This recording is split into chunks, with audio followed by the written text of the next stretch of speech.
Ndabatari nkuru rero umusizinye namuzanye mwiyaza ngo namuzanye iki rero dinya ari muntu afite video asatu na Belle Nice dinya soma neza iyi stati nabikuye no kandi hata postinga acha bana iki kipindi na kihe Para mushinga para muvuga mama zose nabikwiye para mushinga para muvuga mama zose nabikwiye Isaac TV. Oh. Bonjour, bon après-midi, reka ndabaramutse mwese aho muri hose. Kuri micro ni Mili Fifi, inyuma kamera ni Juma Jokes n'umusore yadufasha gufata amasanamu. So n'umusore ndi kumwe na Juma gucundaba, n'umusore ndi kumwe n'umudemu. Pana umudemu gucundaba dinye nawe. Reka ndamwakire sawa. ni sawa cyane Umeze neza? ni bon sawa Amakuru y'imyaka kwanje. ni meza Dinye ndabatera inkuru rero asigaye akora muri PJ Classic FM. Dinye byagenze kugira uze kwa Isaac mu radio. Kuko afite ikiganiro n'ukuri kw'Imana gitanguranye ka saa 10 z'ijoro agataha saa 2 je n'ukuri nabyo ndoshobora. wobishobora umaze kwifata nk'akazi wobikora je nibaza yuko ndi umwe mu bagiriwe amahirwe yego yo kubikora mu radio PJ Classic FM tuvuga ati okay ko mwanyizeye nanje sinzoba maramaza rero kandi ndi mu bantu bakora ibiganiro bigoye ariko vyoroshe ubikoze ubikunda yego Kandi dinye menga sinzore n'umwemsi ego umukobwa ni jambe kumana ndamubonye umwemsi umukobwa. aca ibyo Akia Mungu ni jambe ndamubonye. cyane ni benshi cyane gose Ndabatari inkuru rero umusizinye namuzanye mwiyaza ngo namuzanye iki rero arazi ngo ibintu byata namwamagaringa dinya ari muntu afite video asatu na Belle Nice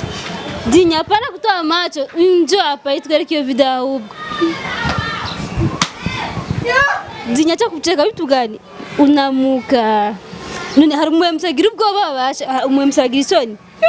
vitu gani kucheka vugisha ukuri ubwira ikintu kimwenyete je ngaha narinzi yati mu ndamaze makuru y'iradio oya reka ndukuri mu bwiza ukuri uri serieuse nyene ndabye n'umuserieze nawe apara rero kubufata gusa nabufasha wabugumije kabisa nabufasha nyine nabugumije aho wicaye ngaho uje dinya kwereka video ya Satu witwereke n'abafanzi ba Isaac TV tuyibone jewe dinya delisi imfura se na nyina na Satu na Belle Nice wapi na wapi oya erega kuyironka simaka uburi furaya nanje ndi furaya mwana mfise namini ko mtoto kwanza lakini sina video nimunde mibara ntayo mfise sinzi kwinabaho gusa kuri kujya channel yawe ya Isoko TV twarigereje kuraba bapostinga ngo umuntu afise ngo video ya Satu kandi bivugwa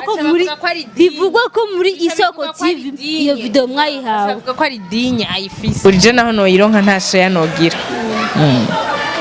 so ndakunda ndore nk'abadinye ni kurikimana nararusanga ameze nabi baronse video z'ibisuzu no z'ibishirasoni usanga cha kumabigira partage ukamenga ni ibintu biryoshe dinyo ndakubaze sex twese turafise imibiri abahungu n'abakobwa so tukona mwiri ariko kubera iki abantu benshi harageze kuri sex umviriza Kiswahili bitugari Ungesema tu Kiswahili uko najichanganyia bure Jende murundi cyangwa ukanivugira ikirundi burya sex kubwawe basi bijya nibwo byo bari byo hatuje kama ni kiki hatuje kama ni baserie sex si ibintu bisanzwe nk'ibindi bihimba by'intuza by'umubiri kwa merteme apana kuvuga ufishira amaso semesha ukweli none ivyo navyo bije gute emera neza apana kugira uvuga ego ivyo navyo none bihuriye yego nibyo kubuye tiwe nubwo ufite video niyo partage imfashi kibimarira iki ndabwo ninde yoyimpa erega ikibazo nuko ata muntu yoyimpa ko barazi ko ayo makuru ntaco no yamaza ntaca ndabako bari bizi ko je mu bintu genre bindajishinga canke nkora canke niyumvira ivyo bintu nta birimo none umuntu yoyimpaye bashaka kugira iki bashaka gushika kuki kugira imfashi imagine from muri gira iteka entreprise yanje bije kumfasha iki muri isoko TV yo bije kumarira iki no quand même nta muntu yoyimpa ko ntaco yomarira ntaco yomfasha kandi ikindi kintu naco bajye abantu n'abantu nubaha nakuze nubaha urumva nibaza yuko naho vyarashitse bakanyerera n'abantu bo kuguma bubaha sivyo rero nico gituma urumva jewe nta woyimpa kandi naho boyimpa vraiment ntaco no na je from woman na partage nugira so Delicia mama isoko TV entreprise agira iteka byagenze gute nk'umujean fille nkawe yumvire kugira entreprise donc mu entrepreneur canke umukobwa acavuga umudaga mu entrepreneur John twiganye igifaransa twaguma ari mu entrepreneur nabindi byagenze gute kugira muri ibyo bintu ok d'abord ni ibintu narabikuranye nakuze ndi umuntu nkunda gufashanya n'abagenzi gufasha abandi bantu kubera nabo je baramfashije kenshi cyane gashoboka rero nca ndatangura ndagira company yo gufasha donc développement des talents des enfants yitwa Burundi nkunda mu nyuma harimwo abana bitwa Burundi bw'ejo turabafasha ku developa impano zabo tukabigisha gufasha abandi bana batishoboye donc amaactivité menshi agiye atandukanye hama baza barafashanya n'abandi mbwa mu nyuma nkibonamwo ikindi kintu nkabona neza yuko umengo ndakwiye kuzandikana n'abajeune fille nkanje abamama canke abapapa canke abasore canke abajeune en général même les enfants tukungurana ivyiyumviro kuvyerekeranye entrepreneuria ndabibona yuko nyene umengo ico kintu kindimwo uko tu ndavuga ati okay no kweki nashaka gukreya ikintu gishobora kubahuza bose atari icabana gusa donc atari abana gusa gishobora gufasha n'abandi bose cangira rero entreprise igira iteka kugira ngo dushobore kuzoza turechange avec les enfants, avec les femmes, avec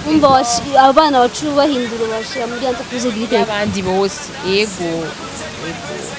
dinye vyarakoroye kuronka uburyo canke wari usanzwe wamuri wa mukobwa yakunda kurondera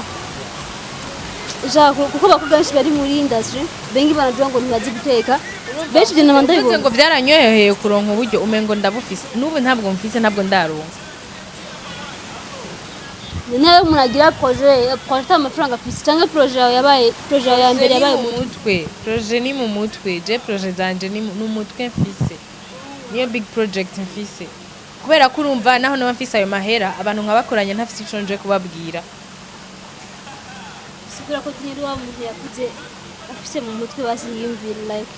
ndabizi gusa ndavyibonamwo uko kandi mwumva umengiriza ndababwira bamengo bavyakira neza bigapasa okay so tutagiye kure Ding Delicia arakunda gupostinga umuririmbyi twa Adodo Sam afite imipira myinshi imuzu like akunda kwambara kuko imana ziri ku logo ya Burundi abandi tumenyereye akunda kwiyambarira imipira ku Burundi iri kwa malogo ya manuze ya TV ya channel ariko Ding Delicia akunda kwambara umupira wanditse kwa Adodo Sam uzusibura ukana mugabaje Jeni bareka basi dufate ko twama duhura aribo nambaye kuko nubu niwe nambaye basi urumva nubu niwe nambaye turabe inyuma rega byona shikanya kuba urumunsi dinye yagiye urumusanga habyutse hari ashaka turi muri sama gusa kenshi akunda kwambara kuko imana kenshi bon reka dufate okay kenshi no kuvuga ni incuri birenze imwe ndabizi ko maze kwambara incuri birenze imwe ariko reka ndasumwe bisigara kufise jonga bafise amagazi yako kuko nta kuntu wombwira ko wokwa music urantahura original music ntirimwe wadogusa gusa kenshi wambara visage yiwe kenshi wambara visage yiwe urafise wewe byo ushaka kunyishurira nyishurira ni waheza nca ndakwishura nani oya ndakwishurira ibi bakunzi baza activity ni kuri kwimana apara ariko umupira wanze kwa Dedusani indi ugasanga iko visage uyu mudemu kandi misi yose kubantu barabasa kiziwambesha nta munsi yabura ko stati ya mba misi utakwa kugwa ro utakwa pressure reka tuzirabe nkasanga atayiriko ndaguhurusha turagiye aha iyi ni ya mbere iyi ni igira kabiri ya gatatu ya kane no bakunzi baza TV cameraman ana ikirato Juma sinzi ko kwegeza kamera bakunzi basa wenda yibaha nta kibazo ego aza kuduha ifoto iki kirato yagipostinze 2 fois byose mwumviriza ni cha rouge na noir igiye ni cha noir ugiye kuraba abantu babizi ibi birato ni yado dusana kunda kuvyambara niwe kunda kuvyambara reka ndakubwira nanje mama uri posti kubera ko genre ariwe isoko birimwo ayijamwe wenyene soma neza iyi stati nabikuyeko no kandi ata postinga acha postinga ngo uyu muntu yayipostinga kwachi ufuka nakakukora kwachi ugafuka wabonye ngo jeri yado adurusanye atakubeba roho wewe uko mzazi sasa simti kwa anachuza viatu vya wapi achatanga kwanzika leo wado ngo ni mzii akuzia nini dini ona iki kipindi na kihewa bakunzi beza TV bye Ora mushima ora muvuga sokwa mama zose urabikwiye ora mushima ora muvuga sokwa mama zose urabikwiye Isaac TV.